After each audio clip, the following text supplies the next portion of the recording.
Hello, magandang araw po sa inyo lahat mga kapatid at muli tayo ay mag-aaral sa mga pangunahing lunas na tinatawag na first aid sa karamdaman ng durugong sugat, no?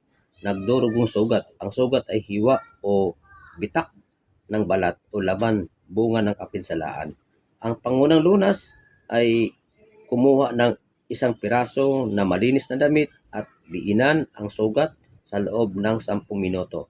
Kung patuloy ang pagdurugo, dagdagan ang saping damit at diinan pa ng kaunti, bindahan o talian, pahigain ang pasyente at dalhin ito sa pinakamalapit na ospital o klinika kung ang sugat ay malaki at kailangan tahiin.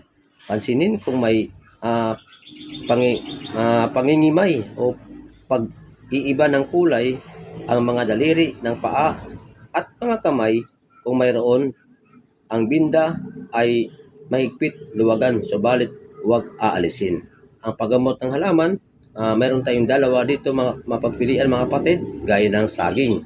Ang saging, magdikdik ng murang dahon ng saging hanggang maging malambot at makatas.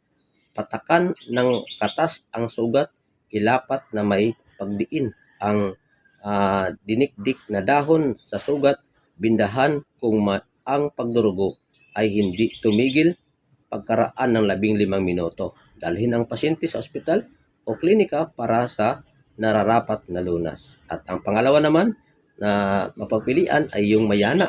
Hugasan ang mga murang dahon at katasin, lagyan ng ilang patak ang sugat, itapal ang kinatas na dahon, din bindahan, talian, huwag mahigpit upang hindi maantal ang sirkulasyon ng dugo. Yun po mga kapatid, ang ating mga pangunahing lunas patungkol sa mga nagdurugong sugat. At hanggang sa muli, salamat po sa Diyos.